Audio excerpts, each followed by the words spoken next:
সিলেট কৃষি বিশ্ববিদ্যালয়ে নতুন যে সমস্ত শিক্ষার্থী ভর্তি হতে আসছো তাদেরকে স্বাগতম। আসলে সিলেটের যারা আসছো, সিলেটের কিছু বৈশিষ্ট্য আছে।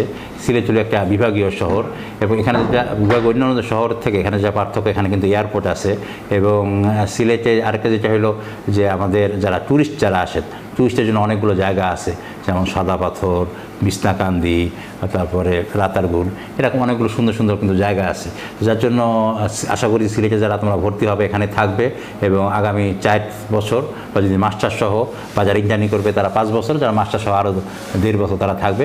আশা করি সময়টাকে তোমরা এনজয় করবে।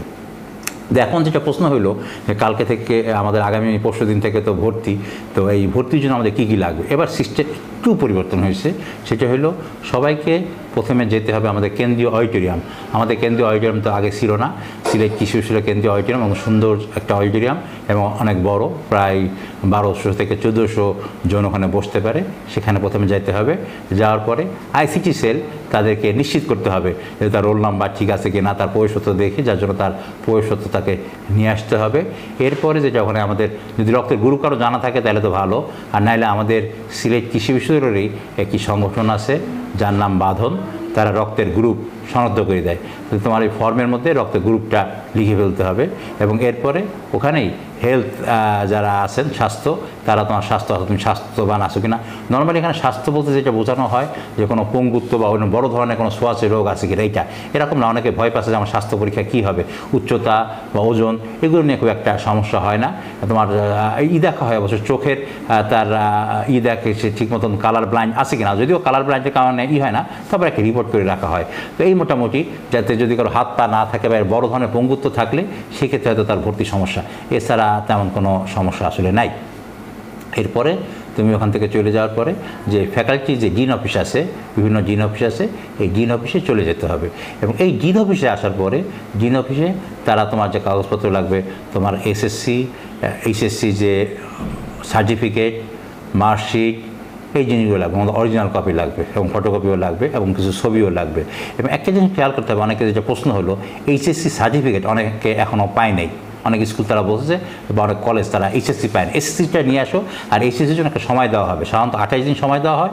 এমনকি যদি কেউ না আসতে পারে তাহলে ভর্তির যখন ক্লাস শুরু হবে, এই ক্লাস শুরুর আগের দিন বা ক্লাস শুরুর দিন যদি সকালবেলাও জমা দেয় তাহলেও কোনো সমস্যা নাই। আর একটা জিনিস লাগে, যদি কেউ বিভিন্ন কোটায় যদি ভর্তি হয়, এই কোটার যে সার্টিফিকেট, যেমন মুক্তিযোদ্ধা কোটা বা উপজাতি কোটা, এইটার প্রমাণ তাকে কী করতে হবে, নিয়ে আসতে হবে। এই হলো মোটামুটি। তারপরে সেই ডিন অফিস থেকে তার একটা ফর্ম, আর ফর্মতে এবার যে সুবিধা হয়েছে গত বছর থেকেই আমাদের ফর্ম কিন্তু নিজে আগে থেকেই প্রিন্টেড ফর্ম সে নিয়ে আসবে। তো প্রিন্টেড ফর্ম সে নিয়ে আসলে এখানে সে প্রিন্টেড ফর্মটা নিয়ে আসবে। তো তারপরে ডিন অফিস থেকে চেক করার পরে সব কিছু যখন ওকে হবে তখন যাবে আমাদের স্টুডেন্ট অ্যাডভাইজার অফিস, এবং স্টুডেন্ট অ্যাডভাইজার অফিস এবং ব্যাংক কিন্তু কাছাকাছি। আর অনেকে বলছে যে টাকার ফর্ম নিতে হবে, এই ফর্ম এবং এই যে ভর্তির যে ফর্ম, রেজিস্ট্রেশন ফর্ম, এই ডিন অফিসে এগুলো সব পাওয়া যাবে। এখান থেকেই সে টাকা তোলার ফর্ম, ফর্ম সব নিয়ে সে চলে যাবে হলো স্টুডেন্ট অ্যাডভাইজার অফিসে। এবং স্টুডেন্ট অ্যাডভাইজার যে অফিস, সেই অফিস হলো 3 তলায় স্টুডেন্ট অ্যাডভাইজার অফিস। এখান থেকেই 2 তলায় চলে গেলে সে ব্যাংক পাবে এবং ব্যাংকে যায় সে টাকা জমা দেবে। আপনারা জানেন যে আমাদের ভেটেরিনারি বাদ দিয়ে অন্যান্য সমস্ত ফ্যাকাল্টিতে টাকা জমা দিতে হয় হলো 18,300। যেহেতু 10,000 টাকা আগে জমা দেওয়া হয়েছে, সেই জন্য তাকে 10,000 বাদ দিয়ে বাকি 8,300 টাকা তাকে জমা দিতে হচ্ছে। আর ভেটেরিনারি ফ্যাকাল্টির জন্য কিছু অতিরিক্ত টাকা আছে, তাদের ইন্টারনি সুযোগ সুবিধা আছে, এই অতিরিক্ত টাকা এটাও সে ওখানে জমা দিয়ে দেবে। জমা দিয়ে এরপরে তার হল, সে যখন ভর্তির সময় ফর্ম হবে তখন আগেই তাকে জানাই দেওয়া হবে যে সে কোন হলে যাবে। এরপরে সে ওখান থেকে কোথায় যাবে, সে হলে চলে যাবে। হলে যায়, নির্দিষ্ট হলে যায়, সে তার কাগজপত্র জমা দিয়ে হলে ভর্তি হয়ে আবার সে চলে আসবে ডিন অফিসে। এবং ডিন অফিসে সমস্ত কাগজপত্র যখন তার সব ওকে হবে, ডিন অফিস যখন তাকে ওকে করবে তখন তার ভর্তি কমপ্লিট। তো এখন যেটা প্রশ্ন অনেকে যে কখন থেকে শুরু হবে, আসলে আমাদের ভর্তি কার্যক্রম তো 10টা থেকে শুরু হয়ে যাওয়ার কথা এবং দুপুরের মধ্যেই হয়ে যাবে, কারণ আমাদের এটা সিলেট কৃষি বিশ্ববিদ্যালয় অত বড় জায়গা না যে বিভিন্ন জায়গায় যাইতে অনেক সময় লাগবে, তা না। কিছু কিছু কাজ আগেই হয়ে যাবে, তাতে 3-4 ঘন্টার মধ্যে হয়ে যাবে। অনেকে বলতেছে আমরা দূরে আসি, যদি আমি পৌঁছাই 1টার দিকে পৌঁছাই, করা যাবে কি না? হ্যাঁ, 1টার দিকে যদি কেউ সিলেট কৃষি বিশ্ববিদ্যালয়ে পৌঁছায় তাইলেও সে কী করতে পারবে, এই ভর্তি কার্যক্রম করতে পারবে। আর অনেকে বলতেছে যে আমি যদি ওই দিন না পৌঁছাইতে পারি অসুবিধা নাই, আমাদের 3 দিনের মধ্যে যে কোনো একদিনই, তবে যেটা অনুরোধ করব লাস্টের দিনের জন্য যেন চেষ্টা না করে।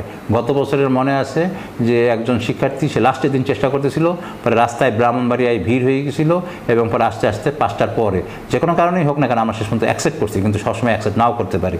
এই জন্য আমাদের চেষ্টা করা দরকার ভর্তি পরীক্ষা প্রথম দিন, যদি কোনো কারণে প্রথম দিন না পারি দ্বিতীয় দিন, কিন্তু তৃতীয় দিনের জন্য চেষ্টা না করা।